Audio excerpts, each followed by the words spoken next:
Buying a 2026 Audi S3 Facelift. Now, this is something I want to go through because I've generally been thinking about buying this type of car. I have driven them on the channel, and actually I'll just quickly now, as you can see on screen, share the clip of, well, my experience with an Audi S3, as you can see here, from back a bit more in sunny times. And you can see the number plate there. Let's see if I can pause it on the right point. Oh, got my hand in the way. KY74EBU. This exact car that I drove is actually currently for sale. So you can see here, KY74EBU. It is up for sale on Auto Trader from an Audi dealer at £43,790 with pretty much the miles that I actually left it on. I think I was one of the last people to drive the car. Yeah, 7,800 miles. That's literally how I left it when I shared the car. And if I just go back to the screen of me sort of showing the collection of it, I shared a couple of reviews, which I'll leave in the description as well to help you guys out. I also compared it to a Mark 8.5 Golf R in sort of a long video. This car, highly spec'd, about £58,000 retail for this car. This was four-sprung, Akprovich exhaust, pan roof. I mean, it came with like those options. It came with like DCC. Got the larger 19-inch wheels. That had a really nice red paint as well. It's a super cool car. And actually, I'm super excited to kind of share this because that car blew me away right there.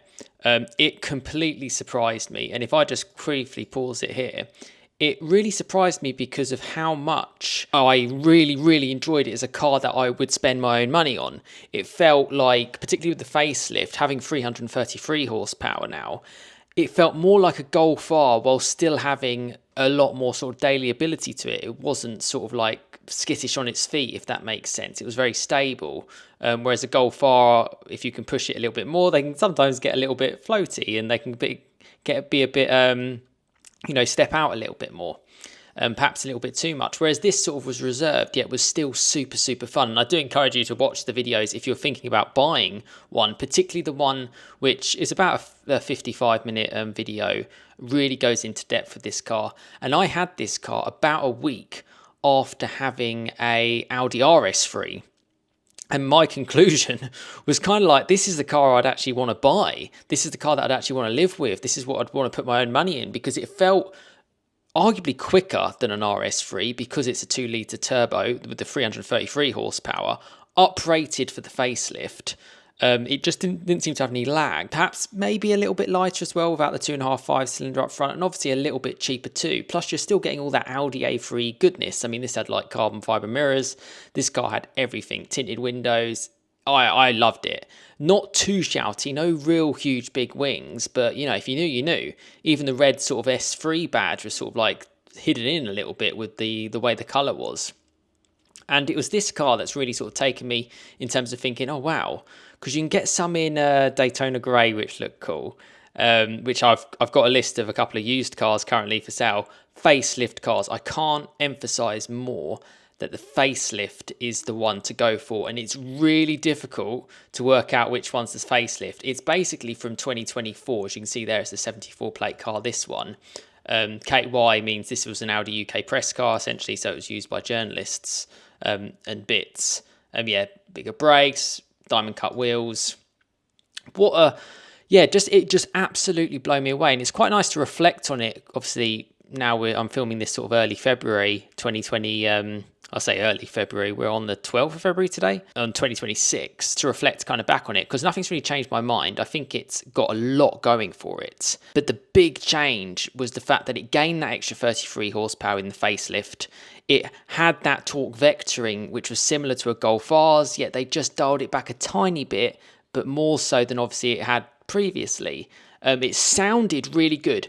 More people commented on the sound of this car than I had with the RS3. Just to let you know, the exhaust made more of a noise, if that makes sense, whereas the RS3 was very much engine. Just to give you an idea, yeah, if you're going to get this kind of car. And I was looking, because I was like, man, there's some good priced cars, particularly for the facelift. And yeah, it's a 5-door, it's practical, just has the normal sports seats, really nice quilted leather. I personally felt like it's diamond quilted. The quality was really high. I heard people said it wasn't that great for for a £58,000 car, but this particular car is up for £43,000. So there you go, 15 grand off with 8,000 miles and a year and a bit old. It's not exactly a bad sort of discount, I would say, off a fully spec car. I mean, the Akrapovic exhaust is quite a few £1,000s as an option on its own. Vorsprung is obviously top spec, and you get a lot for it. Economy wise, I felt was really good as well in my time with it, and I just loved it. It was such a cool car because not only did it work really, really well as a daily, which was quite the big surprise, which wasn't as much of a big surprise because Audis are kind of like that. It was fun. That was the big kind of takeaway.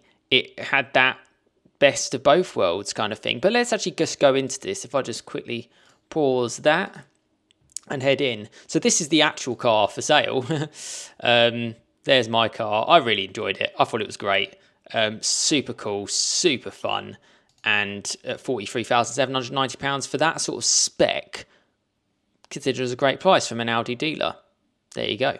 Obviously driven by journalists, and yeah, I do sometimes sort of question, it's obviously going to say one owner, but you could argue it has had quite a few people driving it, but that's just the way it is. It was an Audi UK press car. This is what you get if you log on to Audi's UK configurator, which I actually think is really high premium stuff.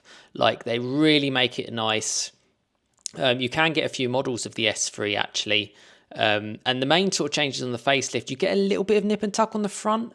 The lights are a little bit slimmer at the front and the rear, and obviously the power and the drivetrain and the way the car with the torque splitter, which just makes it back end a little bit more fun. It can step out, no sort of drift mode or anything like that, but you don't really need that on the road, and a super capable quick car. So it's £48,950 for just the black edition, which lowers the suspension by 15mm and a few bit of black styling, as you can kind of see from these kind of pictures here, the silhouette of the car. For me, the Vorsprung, it gives you a lot more. So you get the on top of the black edition, which is essentially the base, 54,000. But you get the carbon door mirrors, you get the pan roof, which was lovely.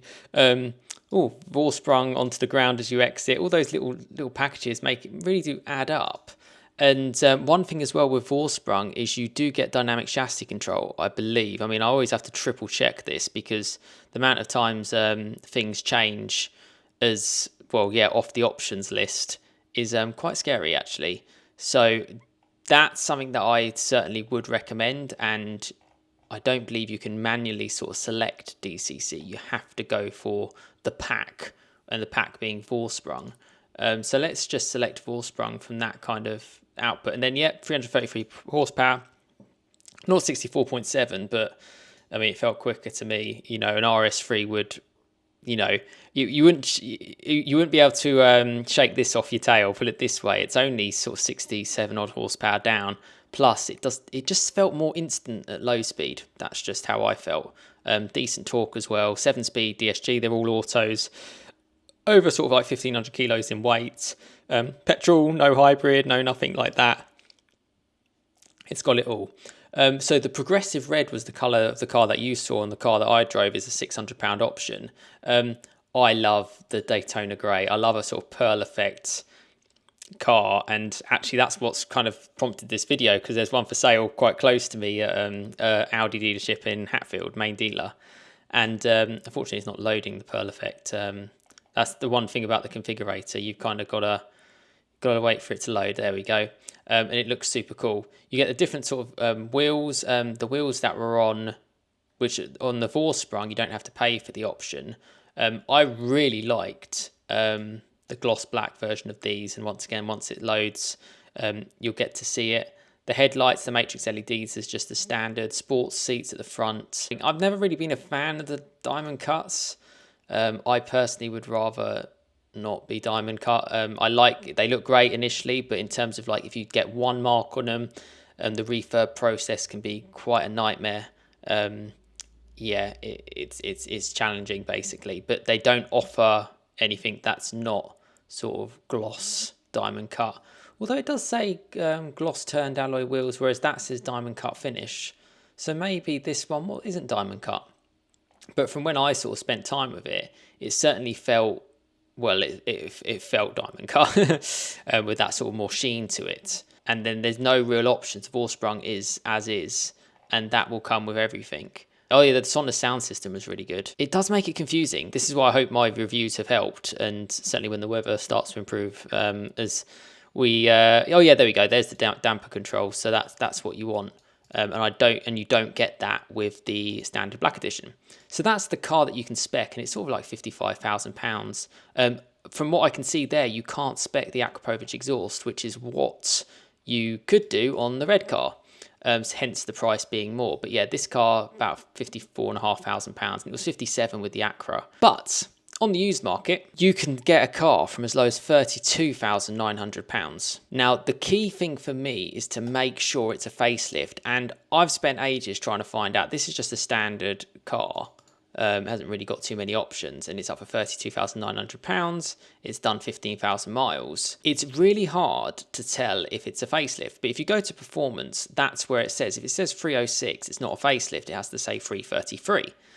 However, I don't know if it's got it wrong, and this does have the more power, because you can quite clearly see the difference between that and this is a car that's a pre-facelift. And it's a 73 plate, and you can just see from the lights they're a little bit bigger, but it's quite hard to tell.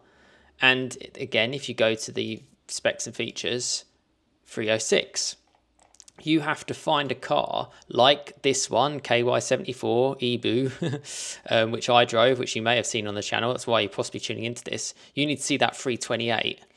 That's what you want. That's just the whole car for me. And it doesn't even shout about the Akrapovic exhaust on here, which is a surprise. There's two cars which for me are fantastic value. First one is a saloon, and it's this car. It's up for 33,946, which seems really low for a Vorsprung. Recently been reduced. It's only done 315 miles. It's a 1 over delivery mile car. Not from an Audi dealer, just from an independent specialist, registered in 24th of September 2024. But as you can see from if you go to the specs and features, it's the 330, 328 horsepower, so it's perfect. And being Vorsprung means you don't really have to worry about what spec it's got. This is just Daytona grey Vorsprung. You get the panoramic roof, you're going to get dynamic chassis control, you're going to get everything you kind of want. You don't really have to worry. And yeah, different sort of wheel though. The wheels kind of change from round to not. I think they've fitted some like cameras as well on this one too, front and rear. And the red sort of stitching on the leather. Lovely car. Yeah, I missed my time with this, and the pan roof was great, and it's certainly got the style. I guess the only thing with saloon is that although you'd argue it's more practical, it can be a little bit more challenging getting certain things like bikes in. But this is like the traditional car, and at the price that it's at, kind of surprises me. I don't know if there's an error in that, but you can check it on yourself today. If you're watching this on the 12th of February, it's probably still for sale. Yeah, the traditional car as I like to kind of think of it. There you go. 33,946. Pretty good for basically a brand new ex-demo kind of car, 400 odd miles. It's nothing. The next one that I really like, because it's not close to me as well, wasn't quite that one. It was this one from a main Audi dealer, and it's also in Daytona grey, but this time it's the Sportback. 15,000 miles this time, but just looks really subtle. Reminds me kind of my limestone grey Golf R. Again, different steering wheel. They changed the paddles to aluminium at some point during the facelift, but not all of them have it. This one doesn't, which means it's an early car, but then, yeah, and that kind of did affect a little bit of the feel. And I was like, this is a facelift.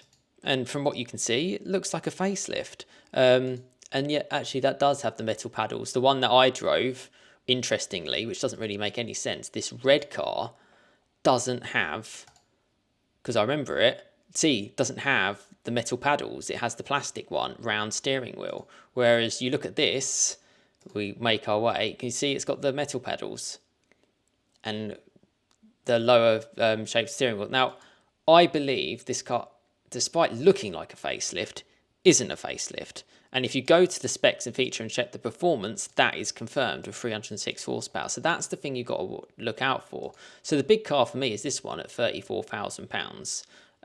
It's interesting. I guess the caveats to going for a car used is if you're going to finance it, which a lot of people do, the finance rates are quite high. I checked this car out, this non-facelift, at £34,950, and with the finance agreement with not that much down, you'd end up paying about £47,000.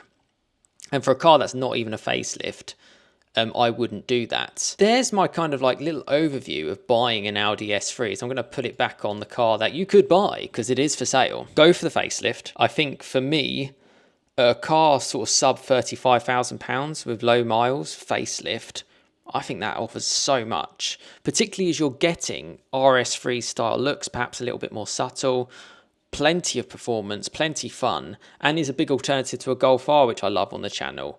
Perhaps a little bit more mature, yet still has got a little bit of a wild side to it. And I guess this is a bit of a revisiting, and hopefully you guys can get involved in the comments if you've got an S3, if you've got a facelift, if you're thinking about a Golf R, thinking about these sort of performance hatches. You know, this helps you out because it's just coming into that sort of spell now where you can just perhaps pick up something. And like for that example, that car at £34,000, if that is the price for it, that's pretty good for a facelift. You just got to be careful of not getting that pre-facelift car. I'm not saying there's anything wrong with it, but it's more the traditional Haldex setup. 306 horsepower. It is definitely nowhere near as fun as this car that I drove. It was so much fun. And there's the panoramic roof as part of the Vorsprung, as you can see the trees and stuff. It was so much fun. I really couldn't fault it. And yeah, 200 miles since I last drove it. And I spent, a decent amount of time with it over the week, over the 7 days, sort of testing it out. I believe then another way to sell the facelift is going to be the round steering wheel. But man, that's super hard. For such a huge difference, it's really hard to find, which is why I do these videos. The cockpit as well is very similar to the RS3. The steering wheel is different, but in terms of like the layout with the infotainment, I really liked it. Yes, a little bit gloss blacky, but it very much felt cocooned to the driver. And a lot of high quality type Alcantara type sort of finishes. Seats were lovely. Top quality car, really is. A few buttons that you can actually use to do things, as you can see. Passengers found it comfortable. I found it comfortable. It made me feel special. And I think that's what you want in a car. For me anyway, if you're spending this kind of money, and for 35 grand, I mean, you can spec up a Ford Puma for that much, brand new. You've got the dials as well, which you can sort of interchange between as well. So if you are interested in buying an S3, I really do hope this little segment has helped you out. Let me know your thoughts in the comments if you've got one, and let me know what you kind of think, because this is a car, as I'm going to step outside again from it, which I can really wholeheartedly recommend. And can you imagine this facelift, we pause it on the wheels, this facelift in another year or two, being even below 30,000, you got a hell of a lot of car for your money there. Super cool car. Audi's obviously a little bit more less seen on the road than a VW Golf, so you're getting that a little bit more exclusivity.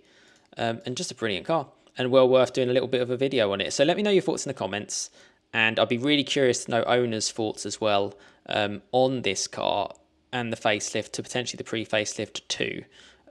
These are like the 8Ys. And yeah, I hope you found this little revisiting of a car that I've really enjoyed useful. And yeah, comment below.